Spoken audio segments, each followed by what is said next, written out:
Hello guys, and welcome back to the hybrid model for another video. Let's get into it. So the focus of the video today is on why you should focus more on the research aspect of your PhD and less on the tech or product development aspect if you are to succeed in your PhD journey and walk out the other end a doctor. Now, just to caveat some of the terminology here and make sure everyone is on the same page, when I say tech development, I'm talking about this in the within the realm of the computer science ecosystem of research, because that's what I'm that's the department or the area of research I'm based in. Now, if your PhD is in something else like I don't know, a science-based project like, I don't know, physics or biology, just that could be product development. Or maybe your research doesn't even involve the development of a product. It's more of a hypothesis that just needs to be proved using other means. By all means, that's fine. I just want to caveat that this is what I mean when I say tech development.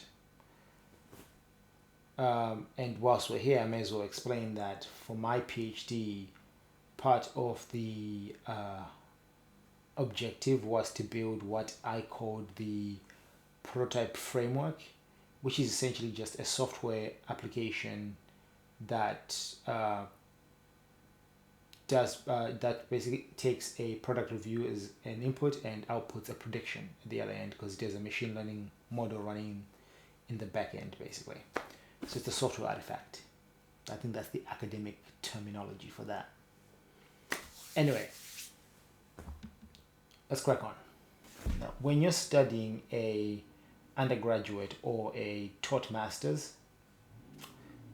especially in computer science, I'm focusing on computer science here, but you can apply this to other disciplines. The focus of your learning is primarily on learning how to build software applications, the principles of software development, the architecture, and everything else around it, basically. So, the implementation, designing, testing, I was going to say deployment, but yeah, they don't teach that. But essentially, you're being taught how to build software applications, right? That's all that is. Now, when you study a PhD, that gets not flipped on its head, but sort of pushed to the side.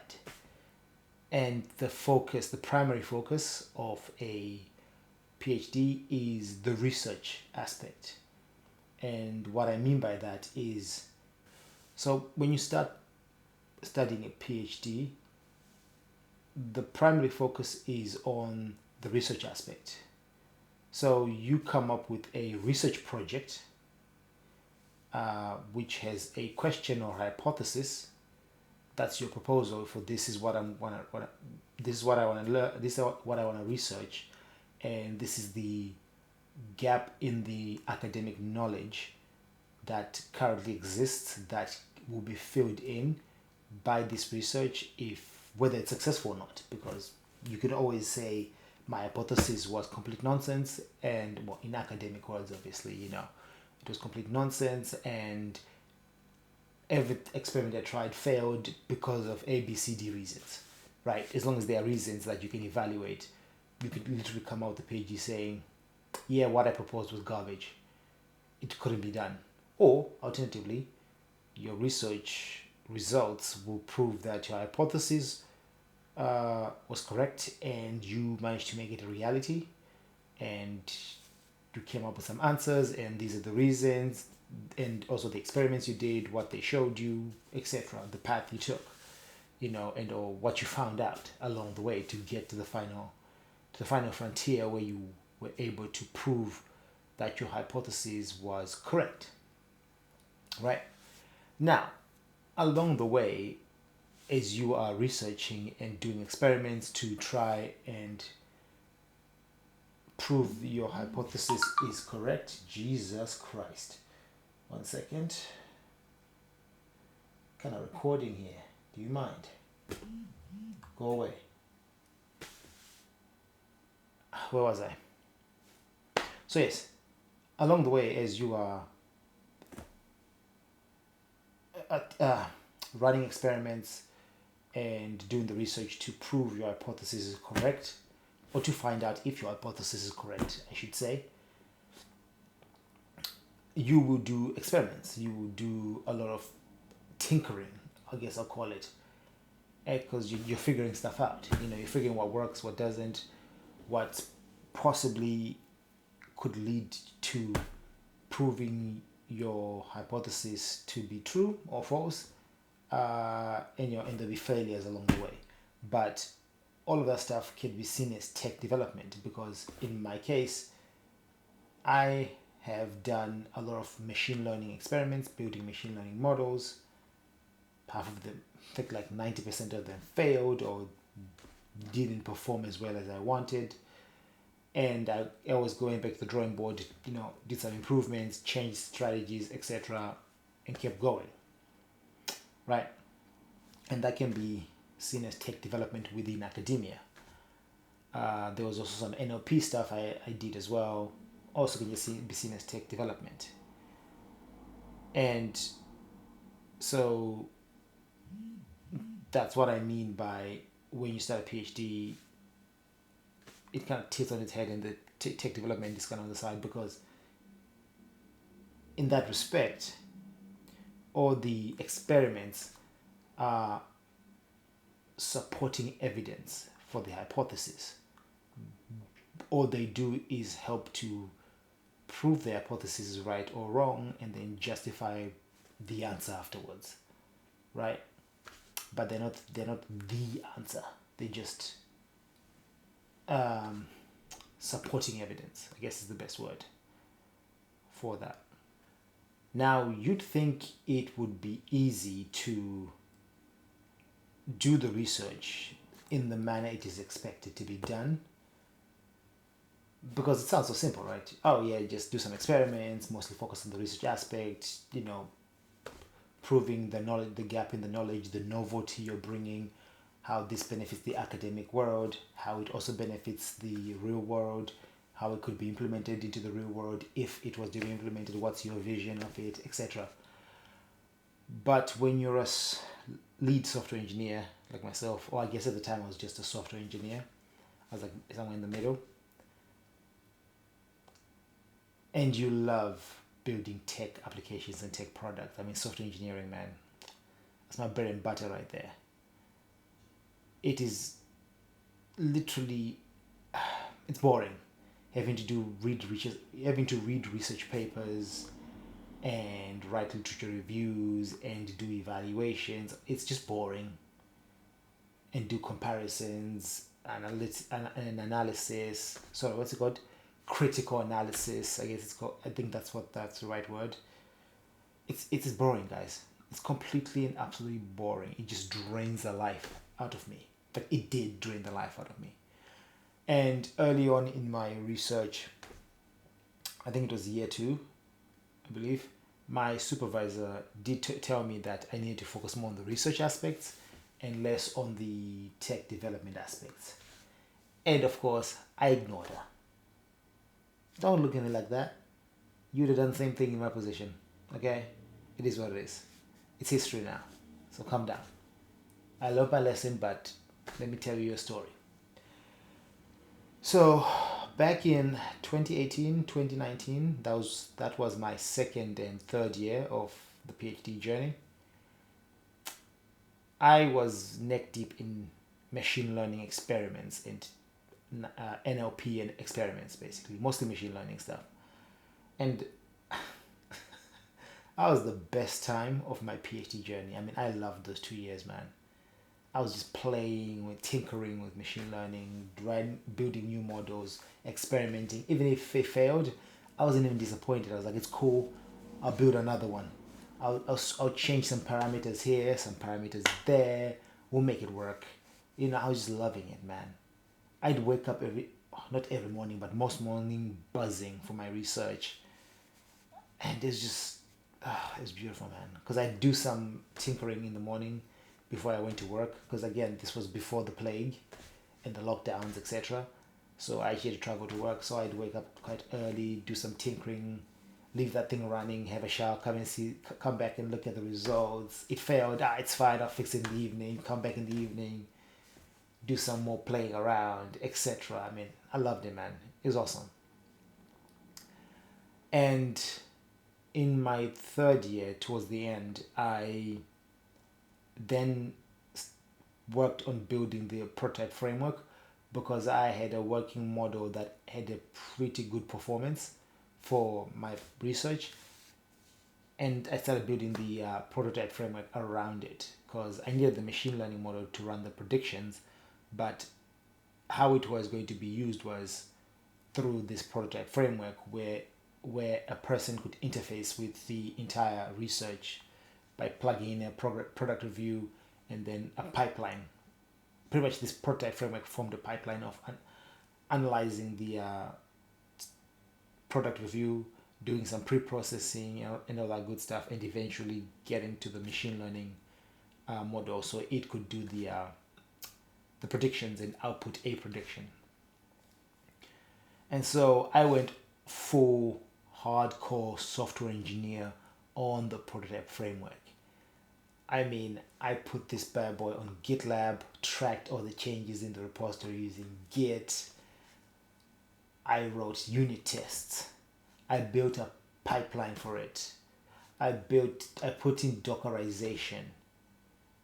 I had a deployment script written, ready to deploy this thing to a cloud server. I didn't do that, but it was there. It just has to provide the right location for it to go. I went all the way. Built some UI elements, backend, database, all that good stuff. Plugged in that machine learning model, made sure the whole pipeline worked smoothly, and I was proud. I was like, yeah, this is what I call a PhD project right here. I was on it, and then good thing this happened quite early. I think it was like May 2020, which was when I was going in the second half of my third year. No, was it May 2020? Yeah, I think it was May 2020. I can't remember now. It had to be. Yeah. Because we were neck deep in the plague then, so I was stuck at home. But I wasn't complaining. I had plenty of stuff to do. And I had a Teams meeting with the supervisor, and I demoed the prototype framework. I was excited. I was looking at this thing. It works. It's amazing. And then she was like, yeah, this is awesome. But then she started asking a bunch of questions about the research aspect. And all the questions she asked, I was like, I don't have answers to that. I was building the machine learning model and the prototype framework.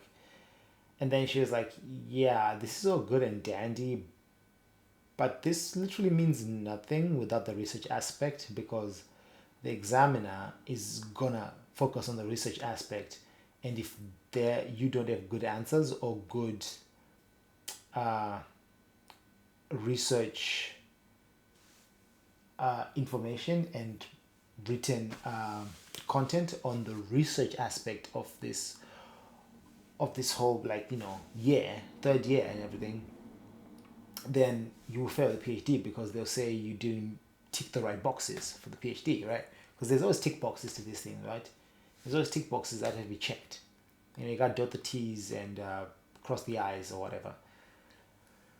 And that's when I realized I'd focused on the wrong thing for my PhD. I'd gotten it wrong because I came with that, I had that undergrad master's mindset in me that the tech product would be the saving grace of the whole thing. It's like, nope, not even close. The research aspect is what matters. So my, I guess, I don't say advice, but encouragement is, if you're neck deep in a PhD right now, keep focusing on the research aspects of that bad boy. Always remind yourself of the novelty, and always make sure in everything you write, the novelty is something that's always sticking out to some degree. Or whenever you're justifying or doing a critical analysis on your experiments, find a way to always bring out that novelty that the research is gonna kind of bring to the academia world, because that thing is gonna be very important. And also make sure your research is meeting your aims and objectives that you set at the beginning of like the first year or something. And then you have to make sure that they are being ticked as well, because if you can't tick your own aims and objectives, how do you measure that you have done well in your research? Because that's the other thing. It's you have to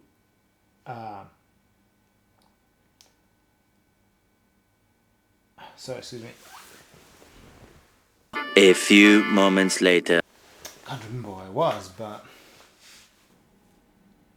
in a nutshell, sorry, I had to attend to something there, so can't remember where I left off. But in a nutshell, I probably will find out when I do the playback. But for now, in a nutshell, you need to make sure the research aspect always brings out the novelty, checks the fact that we're achieving the aims and objectives, and points out the knowledge in the academic gap that is being filled in by your research.